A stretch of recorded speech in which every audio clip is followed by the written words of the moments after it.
With Mock Draft 2.0, I decided to go a different route with my first round pick, just to make things a little bit more interesting and not have Mock Draft 2.0 just pretty much be Mock Draft 1.0 again, So a lot of these players are different from the ones I picked in Mock Draft 1.0. There is a couple that are the same, but for the most part, it's different players. And again, I don't do trades. I might do a mock draft of trades later on, like right before the draft, but not too sure about it yet.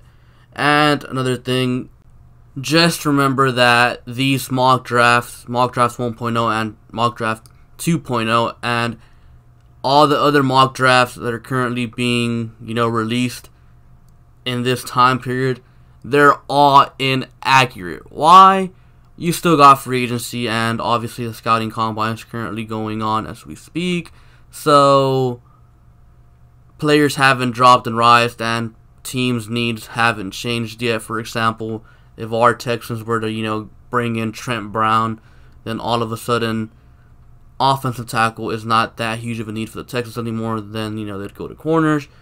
But, let's say they were to go get Trent Brown and Ronald Darby, then, all of a sudden they don't really need corners all that much as they did initially. So, things can change. As of right now, inaccurate, just kind of having fun with it. So, before we get into the mock draft, be sure to subscribe if you haven't done so already. And last time I dropped the mock draft, I believe I asked for 80 likes, and you guys just blew that out of the water. I mean, I appreciate you guys. This time, though, let's shoot for, let's go for 100. Can we get 100 likes on this video? Anyways, let's just get into this mock draft. With our first pick, I have our Houston Texans selecting DeAndre Baker, corner out of Georgia. Now, I'll be honest with you guys. I don't see DeAndre Baker being here for the Texans. I really don't. If he is, and we pick him, I'll be happy. So, hopefully he is there, because in my opinion, DeAndre Baker is probably the best corner in this draft class. You can make an argument for Greedy, but that's pretty much it. It's either Greedy or DeAndre Baker. One of those two is the best corner in the draft class. Now, DeAndre Baker, 5'11", 185 pounds. He's a great press corner, and he's a great man corner, press man corner. At the end of the season, when the Texans lost to the Colts, Bill O'Brien said, the Texans need man corners. DeAndre Baker is the best man corner in the draft.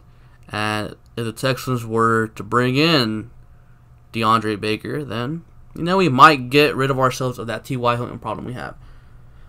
He's also a smart player. He's strong and physical at the line. So, again, T.Y. Hilton problem. How do you stop T.Y.? Press coverage. The guy cannot beat press coverage. Anytime a corner presses him, he gets shut down for the game. He just disappears. So, there it is. He's also physical when the ball is up for grabs. So, you throw it up there, a jump ball. He's going to knock that ball out, or, he might even come down with it. He don't care.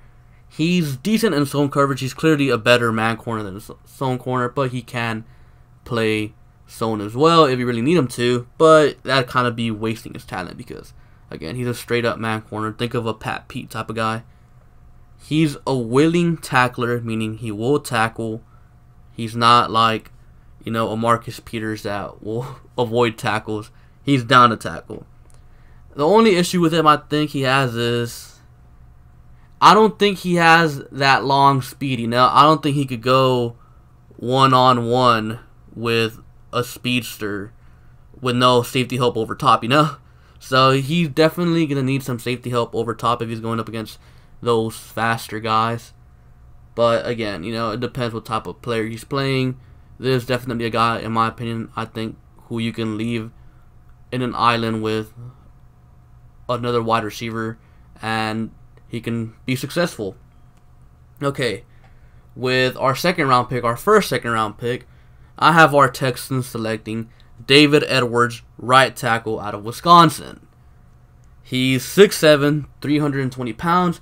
He's a great run blocker. He can get to the second level, meaning, he's blocking the defensive line and then he goes up to the linebackers. He can do that. So, just obviously a dominant run blocker. He can seal the edge, meaning he could get the guy on the outside and create a lane for the running back on the outside. He finishes blocks or, plays to the whistle, or he's nasty. Whatever you want to call it, it's all the same. And he's an all-around good pass protector. In my opinion, he's a really solid offensive tackle. Well, now you might be asking, what's wrong with him? Because there's no way a guy that sounds this good can be a second-round pick. Well, he's a former tight end. He kind of just switched to offensive tackle like not too long ago. So he's still kind of learning the position. He does have a little bit of footwork issues, but I do think he can kind of turn that around, because one thing you got to note, he's from Wisconsin. Wisconsin produces good offensive linemen. If you want offensive linemen, you go to one of two places, Notre Dame or Wisconsin. He's going to be good. He's going to be a starter day one if the Texans were to get him in the second round. Now the next guy.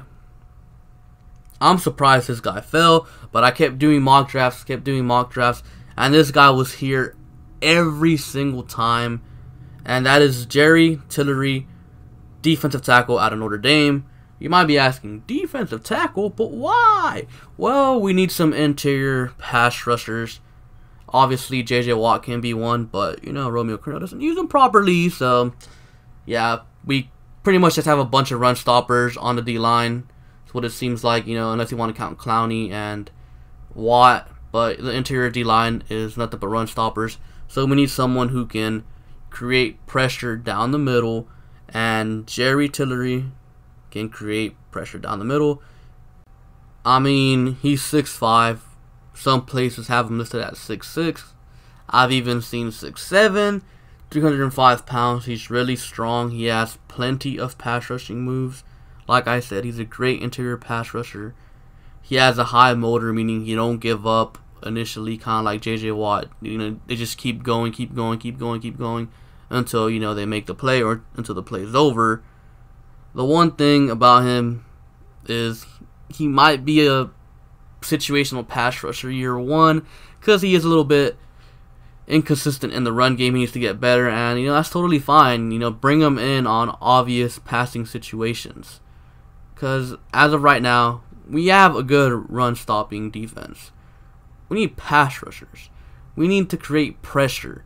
Last season, late into the season, we were creating no pressure at all against the Browns, the Colts twice, the Eagles. Probably the only game where we actually got pressures late into the season was like the Jags game and the Jets games, and that's got more to do with their terrible O-lines than it does with our players. So we need some pressure on the inside, and Tillery can bring that. Now, you might be asking, what's wrong with him? Because obviously there always has to be something wrong with a player that sounds that good that goes in the second round. Okay, well, here it is. Like I said, inconsistent in the run game. That, affects him a little bit. He's not flexible, meaning he's not versatile either. But that's fine. I want him to be an interior pass rusher, and that's it. I don't need him playing edge rusher, just inside pass rusher. So for the Texans, that don't really affect them. Now, there's a big thing. He has some character concerns. Yeah, off the field issues, locker room issues, type of stuff like that. A lot of scouts seem to think that he might not be able to stay out of trouble if he reaches the NFL, or when he reaches the NFL, because, there have been incidents where he's throwing little temper tantrums on the sideline. He's doing other stuff over there, openly recruiting other coaches to the team. And, to me, it's fine. The Texans kind of need a guy like this. I do feel like the Texans, Bill O'Brien, and the Texans players will be able to hold a player like that under control. I think it'll be fine. I think we'll be fine. And, he'd really be able to help the team on the field. So, why not take a chance on a player like that? Why not? With the third pick, or the third round pick, I have the Texans selecting Rocky Sin, corner out of Temple. If you watched my mock draft 1.0, you know I picked him there too. I just think he's a great player to pick in the middle of the draft. He might climb up the draft boards, I don't know, but as of right now, he's considered a late day 2 pick. So, I mean, why not? He's 6'2", 190 pounds. He's a good man-to-man corner. Again, like I said, start with DeAndre Baker. Texans want man corners. He's physical, press corner as well. You know, just what the Texans need. I'm not going to really talk much about him because, again, I had us taking him in mock draft 1.0, and I really don't want to stretch this video and make it too long. So, let's move on. Obviously, we don't have a 4th round pick. Traded that for Demaryius Thomas. With our 5th round pick, I have the Texans selecting Hunter Renfrow, wide receiver out of Clemson. 5'10", 180 pounds. He's from Clemson, and Clemson, if you want wide receivers, you go to Clemson. He also played with Deshaun Watson, a few years ago, so they got that little chemistry. Now, Hunter Renfrow, he creates great separation in his routes. He has great hands. And to me, this next part is what's really important about him. He recognizes coverages well, and he sits in open zones. Now, why is that big? Because Deshaun Watson, late in the season, he struggled against those corner blitzes. Now, if he has a guy he can trust, like Hunter Renfrow, that can point him out, and that can sit in those open spaces, Watson is going to have no flaws in his game. He's going to get over that little hump. The little can't read the corner blitzes. If he has a guy he can trust like Hunter Renfrow, a guy that he's known for a good while, then that will really help elevate Deshaun's game to the next level. Now again, like the previous picks, what's wrong with him? Okay, he's a slot receiver, that's it. You're not going to see him playing outside or anywhere else. He's a slot receiver. That's where he belongs. He has a limited route tree. He didn't really have the complete route tree in Clemson. But it's okay. I mean, he'll learn. Obviously, Deshaun can show him some things. Tell him what to do. DeAndre, former Clemson wide receiver. Now we have Andre Johnson as well, doing stuff with the Texans. So he can definitely get some help from all these wide receivers we have. Kiki, Fuller, again, D-Hop, and the wide receiver coaches. I think he'll be fine with that. He's not that good of a run blocker too, but again, don't really care. I mean, is Kiki really a good run blocker for a slot receiver? I don't really care, honestly. And he's not fast, obviously. Not a fast guy, but I don't care. If Deshaun trusts him, and if this guy can help elevate Deshaun's game to the next level, I'm fine with it. Okay, now, with our 6th round pick, I have the Texans selecting Bryce Love, running back out of Stanford. He's 5'10", 195 pounds, great speed and acceleration. He gets to the edge, meaning, if he's trying to get a first down, he's going to beat the defensive player and get to the edge to get the first down. He's very elusive, meaning, he makes people miss in open space, not really because of his agileness. It's just, I don't know, there's something about him. He's really special, and I'll tell you why he's really special. This guy was a projected first rounder. Why did he fall? He tore his ACL. He has a torn ACL, so he's going to plummet. How far will he fall? We don't know. Someone could take a chance on him on the 3rd round. Someone could take him in the 4th. But to me, he fell to the 6th. And if the Texans can get him, even if he has to sit out a year, which I don't think he does have to sit out a year. I think he'll be good to go, by at least week 6. That's fine. And we don't even have to play him year 1. We could let him fully heal for a whole year. And, Lamar Miller's on the final year of his contract. Imagine a backfield of Bryce Love and Deontay Foreman if Foreman does get back to what he was before. Who knows, man? Now, there is some question marks with Bryce Love. Although he is a good running back, can he pass protect? Sometimes he can. He's more inconsistent with that. He needs to get better pass protecting and receiving.